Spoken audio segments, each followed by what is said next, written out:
Greetings, peoples of the universe. My name is John Vakmos, and today we are back in the map. Back in the training map. We have gone through resources and objectives. We've gone through survival skills. Now we're going through environment and traps. Lovely. Traps. Don't we all just love traps? Okay, the music's gotten annoying. Bye, music. Area 1, directional clues. Particularly in open world maps, directions are an important factor. Grammar. Here are several clues to look out for that will give you an idea where to go. There are a few open world maps that I'll end up doing. My plan is to go through all of his maps. Man-made structures composed to non-organic blocks usually signal a new area or place of importance. So yeah, you see ruins, you see something that doesn't look natural. Typically that's a good idea. Lighting is also a good clue. Any obvious breaks, gaps, or holes usually lead somewhere. A cave or just a hole. Liquids and the directions of their flow can hint as well. Typically you climb up waterfalls, but who knows, maybe the water goes somewhere. Like if the water in a pond is all flowing towards the location, maybe that'll help. Area 2, biome resources. Maps may contain a multitude of different biomes, each having their own unique pros and cons in terms of gatherable resources. Yay! Forests, wood, dirt, leaves, snow, ice, and water from ice. Xakaj is back, so that'll be nice. And then snow. Urban. He makes a few maps that are purely just assaulting a fortress. Usually gives you a bunch of items to do it, so this is what you'll see. Strong blocks and a bunch of different building materials, usually. Industrial, redstone and redstone materials. This I would love to work with. I'm not that good at redstone, so using it will be very interesting for me. Ocean, water, sand, sand can be used for a variety of things. Caves, stone, and materials. Minerals, excuse me. Minerals. Volcanic lava, netherwort. So he actually does specific biomes. That's kind of cool. Hellish. Well, hell, yeah. Netherrack, netherwort, soul sand, blah, blah, blah, blah. Angelic, grass, and light sources. So glowstone and grass. That'll be kind of cool. Petrified. Not a whole lot of resource gathering you can do here. And in the end, you get the endstone and the egg. Mushrooms. Mushroom stuff. Mines. Minecarts and rails. Desert, sand, and cacti. These are the areas where you want to use cacti as a defensive / offensive tool. Mountains, stone, and snow. So cool. He actually uses specific biomes. Awesome. Area 3, proximity sensors. Oh, these are a joy. Especially with the new updates where they get to have so many fun toys. If you're observant and pay attention to it, it is very unlikely. Pay attention. It is very unlikely you'll wander blindly over a pressure plate. Hence the player sensor. This is a cross section of a possible sensor. The mob will spawn to the pressure plates and produce a redstone signal. If I remember correctly, Vex made a slime-proof version of this. Sorry, I have to compare everything to Vex, but come on, he's the famous CTM guy. Typical mob proximity sensors have a range of 16 meters. Yeah, the new update, I think they can change that. Bombs typically use friendly mob spawners in grass since they act fast and destroy themselves. Yeah, fun. Detecting a proximity sensor, listen for mob sounds. Listen for friendly mob sounds or TNT pistons activating can also be heard. Sorry. One thought I had was when I was watching one of Vex's earliest maps. It was actually I was watching Zisto. He fell into a lava trap where there was sand, and the creeper exploded, and they all fell in. My thought is you use a player sensor and use a piston to move one of the sand blocks, so the rest fall, and then the thing self-destructs.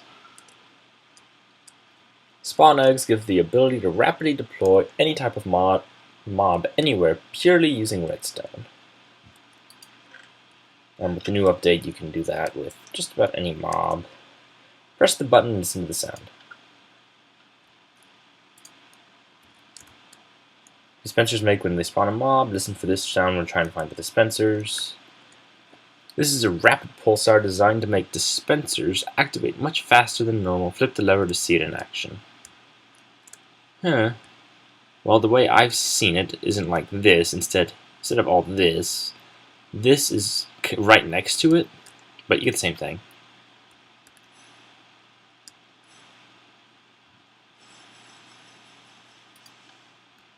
It makes an annoying sound because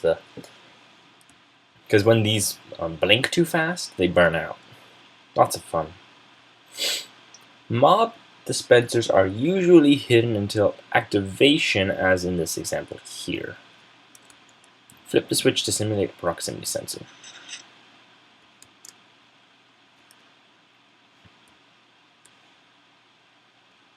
Oh yeah, I've seen these before.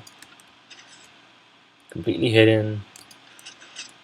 Uses the push all this out and then activate the pistons design. So that's neat. Let's spawn a slime just for kicks. Oh yeah, we're on peaceful. Slimes don't work.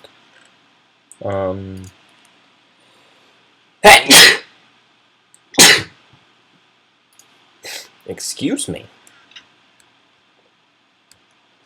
Wait, am I going the right way? Nope, I am not. Last area. Area 5. Hallways. Oh, excuse me. Bad. Hallways are prime locations for traps since they can strain you to a set area of blocks. Putting on the hallways with possibilities for traps can be premised. One wide hallway, not safe, no room to maneuver. Lots of piston traps. Mob traps are unlikely, but I can also see them, mostly because they have no room to maneuver either. Teehee. Wide hallway, risky, a little room to maneuver. Piston traps, also very likely. TNT traps are more likely than piston traps, and mob traps, yeah, I can see mobs being of some use here, but once again, the wider the hallway, the more you can move, and the more mobs can move. No piston traps here, mostly because pistons would have to push each other. Although, some sneaky redstoning and you could get pistons going all the way across. TNT traps, yeah, I can see TNT traps, and mob traps, of course. Learn to recognize what types of hallways are most used in the map. Use this knowledge to expect traps in hallways different from that from standard. So, general good knowledge, good ideas. Let's rush back.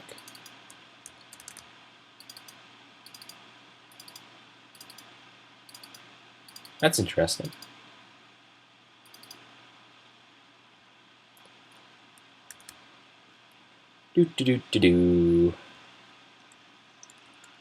Let's see here.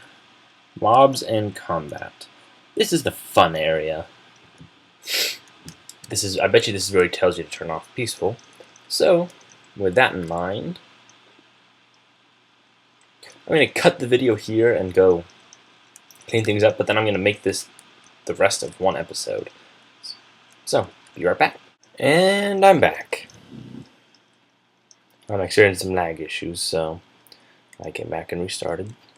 Let's see here. First up, we have Area 1, the darkness. The number one source of mobs is lack of light, natural spawns, but remember to look for remember to place torches, but also note that less darkness in one place means more mobs in another. That's referring to max spawns. There's a bunch of These are a whole bunch of mob spawners, and because I'm on peaceful, it's kind of lagging. I'm hoping that it doesn't become a problem in the actual map, because if it does, that's not going to be fun. Mob spawners. I'll just try and go through this area as quickly as I can. Mob spawn flux of mobs that spawn in the always assess the spawner type you're facing for taking action. Some spawners like blazes won't be shut down easily, while others like gas spawners aren't affected at all. Know what mob spawn conditions are. Some spawners may be protected by strong materials and can be impossible to destroy. In this case, removals may be more effective. Sheer numbers may prevent you from overtaking the spawners. In this case, lava can be used as a spreading and destructive light source. Spawner locations may complement its mob's traits. In this case, spider can fit, but you cannot. Yeah. Sometimes fighting isn't the best option when taking an open route paced. And taking an open route past the spawners is a safer. Taking an open route past the spawners is a safer idea. Speed potions can help a lot in these situations. Let's see here. Come on, stop lagging.